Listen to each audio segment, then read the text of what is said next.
తెలంగాణలో ముక్క లేనిదే ముద్ద దిగదు. పైగా రాష్ట్రంలో మటన్, సీ ఫుడ్ కంటే చికెన్ ఎక్కువగా తింటారు. కానీ ఇప్పుడు చికెన్ అంటేనే వామ్మో అంటున్నారు జనం. ఉచితంగా చికెన్ ఎగ్స్ ఇస్తున్నా కూడా బర్డ్ ఫ్లూ కారణంగా చికెన్ వద్దంటే వద్దంటున్నారు నాన్ వెజ్ ప్రియులు. బర్డ్ ఫ్లూ న్యూస్ వైరల్తో కోళ్లు, గుడ్ల ధరలు బాగా పడిపోయాయి. చికెన్ అమ్మకాలు తగ్గడంతో రాష్ట్రంలో పౌల్ట్రీ రంగం తీవ్ర సంక్షోభంలో పడిపోయింది.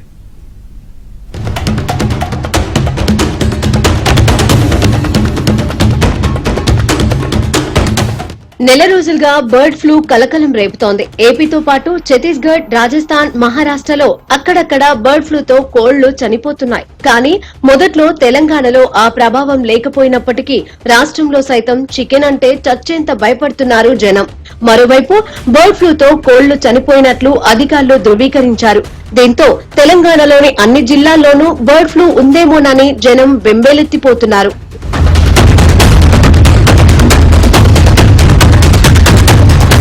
తెలంగాణ రాష్ట్రంలో సుమారుగా 8.5 కోట్లకు పైగా కోళ్లున్నాయి. ఇందులో బాయిలర్ కోళ్లు, లేయర్ కోళ్లు 4 కోట్ల వరకు ఉన్నాయి.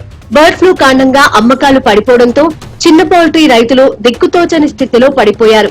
కొన్ని రోజుల కిందట లైవ్ కోడి కిలో ధర 180 రూపాయలు పలికితే ప్రస్తుతం 90 రూపాయలకు పడిపోయింది.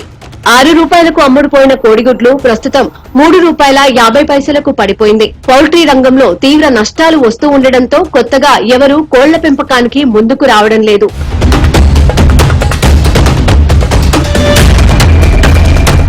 ఇక గుడ్ల పరిస్థితి ఇలాగే తయారైంది. లేయర్ కోళ్ల ద్వారా రోజుకు 4.2 కోట్ల గుడ్లు ఉత్పత్తి అవుతాయి. ప్రస్తుతం పౌల్ట్రీ రంగం తీవ్ర సంక్షోభంలో పడటంతో రోజుకు 15 కోట్లకు పైగానే నష్టం వస్తోంది. నెల రోజుల్లో 100 కోట్ల మేర నష్టపోయామని కోళ్ల రైతులు ఆవేదన వ్యక్తం చేస్తున్నారు. సోషల్ మీడియాలో వచ్చే అపోహలను నమ్మవద్దంటున్నారు పౌల్ట్రీ రంగ నిపుణులు. ప్రజలకు అవగాహన కల్పించేందుకు పౌల్ట్రీ బ్రీడర్స్ కోఆర్డినేషన్ అసోసియేషన్ ఆధ్వర్యంలో ప్రత్యేక చికెన్ మేళాలు నిర్వహిస్తున్నారు. చికెన్ తో రకరకాల డిష్లు తయారు చేసి ఫ్రీగా పంపిణీ చేస్తున్నారు. ఉడకబెట్టిన చికెన్, గుడ్లు తింటే ఏమీ అవ్వదు అని చాటి చెప్పేందుకు ఫ్రీ చికెన్, ఎగ్ మేళాలు నిర్వహిస్తున్నారు.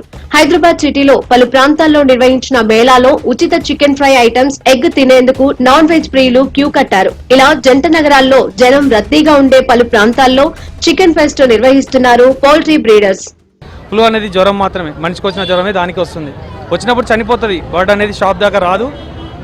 వచ్చిన తర్వాత తిన్నా మనకి ఏం కాదు. మనం వండే స్టైల్ 100 డిగ్రీ పైనే ఉంటాం కాబట్టి చికెన్ ప్రాబ్లమే లేదు అసలు.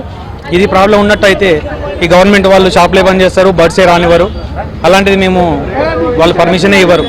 ఆ పర్మిషన్తోనే చేస్తున్నాము, అన్నీ చేస్తున్నాము. మేము డైలీ చికెన్ తింటున్నాం, ఇప్పుడు కూడా తింటున్నాం, తిని కూడా చూపిస్తున్నాం, అందరికి పెట్టి చూపిస్తున్నాం. ఇంత ధైర్యంగా అయితే మేము బయట చెప్పలేము కదా. యాక్చువల్లీ బర్డ్ ఫ్లూ అంటూ ఇప్పుడు ఏం లేదు. యాక్చువల్లీ చికెన్ అవేర్నెస్ ప్రోగ్రామ్ గురించి మనం అందరం తినాలని పెట్టేస్తున్నాము. చికెన్ అవేర్నెస్ ప్రోగ్రామ్ ఇది. చికెన్ 100% తినాలి. యాక్చువల్లీ 70% మనం బాయిల్డ్ అయినాక అలాంటి వైరస్ అసలు ఏమి ఉండదు. ఏదో అట్లా సోషల్ మీడియా చాలా వైరల్ అవుతుంది.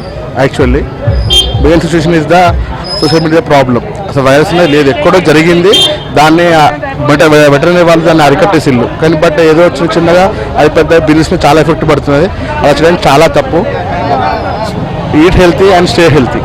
ప్రపంచ ఆరోగ్య సంస్థ రిపోర్టు ప్రకారం ఉడికించిన, వేయించిన చికెన్, ఎగ్స్ తినడం వల్ల ఎలాంటి సమస్యలు ఉండవని చెబుతున్నారు. పైగా ఇండియన్ కుకింగ్ స్టైల్ ప్రకారం వండితే ఎలాంటి ఆరోగ్య సమస్యలు రావని పౌల్ట్రీ రంగం చెబుతోంది. తక్కువ రేట్లో ఎక్కువ పోషకాలు లభించే చికెన్, గుడ్డును పక్కన పెట్టొద్దంటున్నారు. ప్రభుత్వం కూడా చికెన్, కోడిగుడ్లను కొనేలా ప్రోత్సహించేందుకు ముందుకు రావాలంటున్నారు.